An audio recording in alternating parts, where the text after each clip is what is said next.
Hey folks, this is Jason with No Days Off Abroad, where we love travel and staying fit while doing it.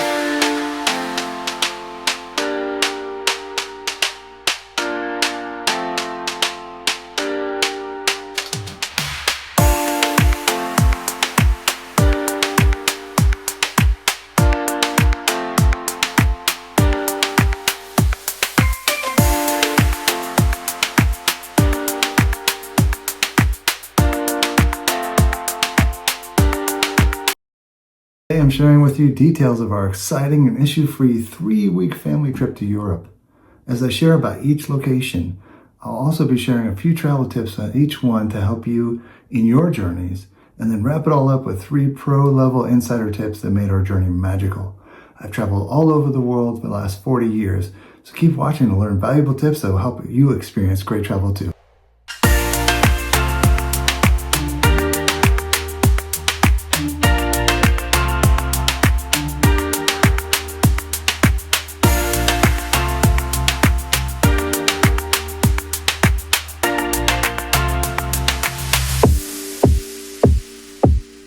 The very first short stop on our journey was in London. We had an 8-hour layover and took advantage of the time by taking the Heathrow to London Express train to Paddington Station. Then we went on to Westminster Abbey and had lunch at a London pub before returning to the airport for our flight to Munich. I always recommend paying for time savings. In this case, the Heathrow Express costs around £26 and gets to London in 15 minutes, while the slower Elizabeth line costs twice as much and takes more than twice as long to get to London.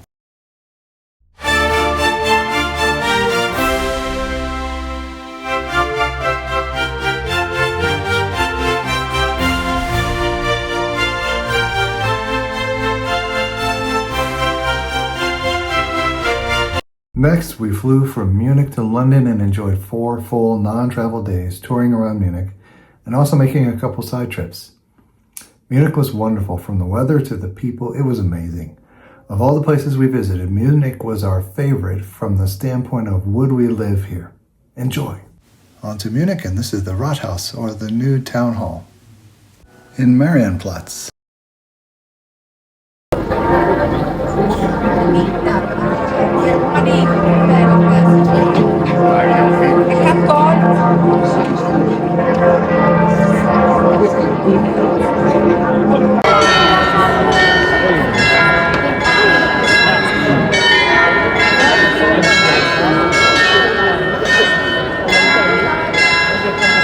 This is Assemkirche in Munich. It's easily one of the most decorated churches that I've ever seen in my life, dripping with gilding and everything else. Beautiful, very small, and quite a bit of a walk from Marienplatz. So just put your walking shoes on and get on over there. It's wonderful.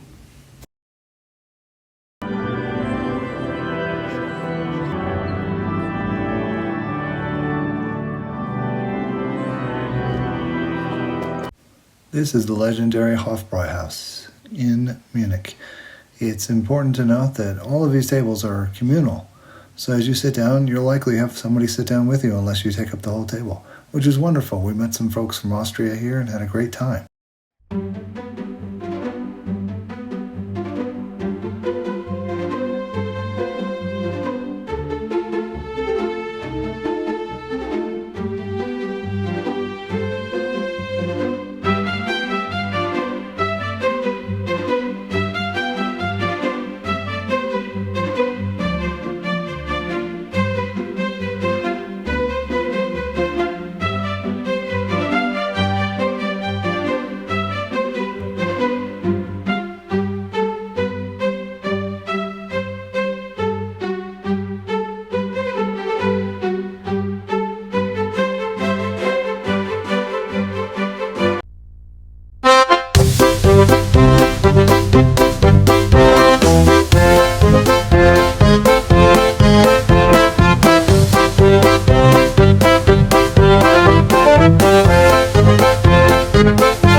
that was both Munich and Neuschwanstein Castle, and next we're on to Salzburg, Austria, a nice day trip, where The Sound of Music was filmed and also where Mozart was born and raised. During this leg of the trip, we made it a point to visit the Mirabell Palace in town and the medieval fortress on the hill overlooking the city. Along the way, we wandered some amazing passageways between streets that sparked wonder and adventure.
Ah, Salzburg, somewhere we definitely want to visit again when we have more than one day.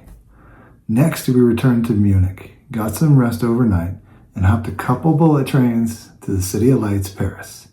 Paris was incredible, from the hotel to the sights to the opera. Follow along as we show you all the things.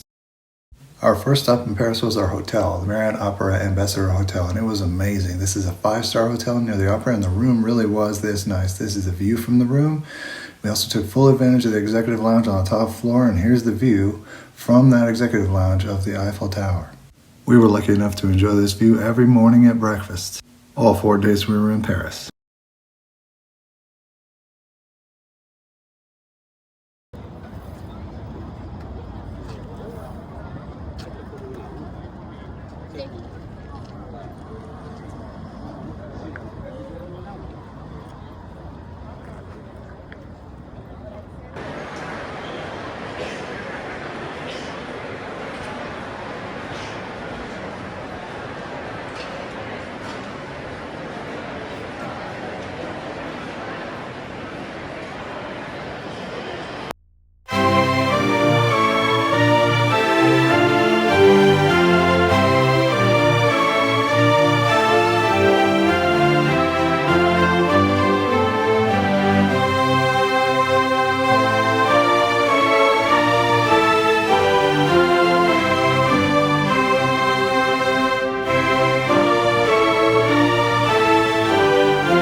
Destination on our journey was Istanbul, where we stayed at a historical hotel, visited mosques, went underground to see the Basilica Cistern, traveled along Independence Street, and wrapped up with an amazing rooftop dinner overlooking all of Istanbul.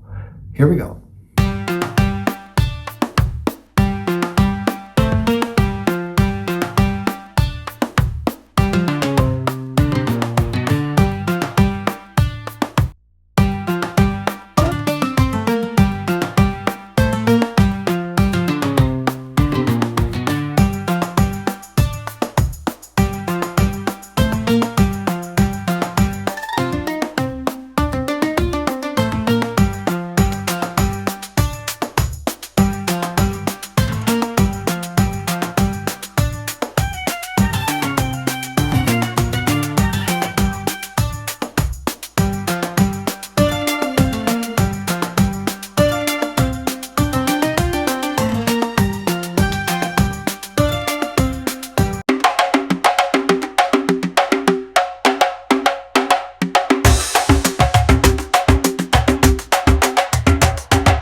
This is the German fountain located in Sultanahmet Square right between Hagia Sophia and Blue Mosque. It was a gift from Kaiser Wilhelm II of Germany.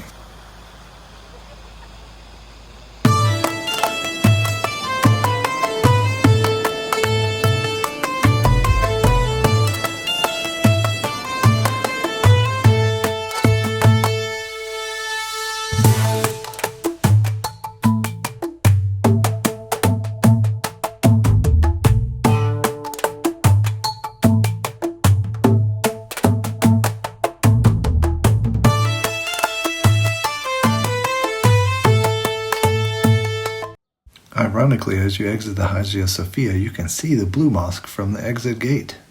Pretty cool.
So much of Istanbul is surrounded by water. This part of the video is meant to show you that, but also to show you just how prominent mosques are. There are actually more than 3,000 mosques in Istanbul. This is the amazing dinner we had at the Seven Hills restaurant. The best tip I can give here is reserve 6 months in advance or as far ahead as you can. Look at this view. It's amazing. You're looking over the Asian side, the Prince's Islands there. And you're coming back all the way back around from Hagia Sophia to the Blue Mosque. Beautiful. Well, that was our 3-week European trip. Congrats on making it all the way to the end of this video. This is where we go over the 3 pro-level tips that we learned on this trip. Let's go do this. Tip 1, don't overplan. Too often we want to do everything when traveling, and we end up burnt out, sad we didn't accomplish some unreasonable bar we set for ourselves. To avoid this, we recommend the 2 things close together method. This means planning only visiting 2 major attractions per day, the Eiffel Tower and the Louvre in Paris, for instance. And do what you can to pick 2 things that are really close together. If you have extra time and decide there's an additional thing you can actually visit and spend time at, well, excellent, go do that. This approach ensures you see 2 major attractions and you spend enough time at them, and you set a reasonable goal you feel good about achieving at the end of the day. Time for tip number 2, air-conditioned hotel rooms in the summer months. This is a personal preference, of course, but we personally cannot stay in hotel rooms in warm months that don't have air conditioning. And given the extreme heat waves that have hit Europe this year, it's absolutely worth only booking hotel rooms with air conditioning. And no, the air conditioning in European hotel rooms is not the same as the US, but it's at least something. At a time when you really need to be cool in the evenings so you can rest up for the next day when you're going to be walking that 20,000 steps again. That brings us to tip number 3. Only measure your available touring time in full non-travel days. This means do not plan any touring around on the days you travel. Schedule only travel for travel days and keep your full non-travel days free for tourist activities. If you end up having extra time after flying in somewhere and you aren't all jet lagged and run down, you could always visit something near the hotel, but that should be totally optional. On this trip, for example, we planned 4 full non-travel days in Munich, Paris, and Istanbul, and I can't even begin to tell you how much stress we avoided by doing it this way. In the end, travel is meant to be exciting, relaxing, educational, thought and wonder-provoking, but above all, it's meant to be fun. These 3 tips will absolutely help you come back from your vacation like we did and say, holy cow, we did so much and had fun because we didn't overdo it. We hope the same for you. Thanks for watching this travelogue, and stay tuned for country-specific deeper dives here at No Days Off Abroad very soon.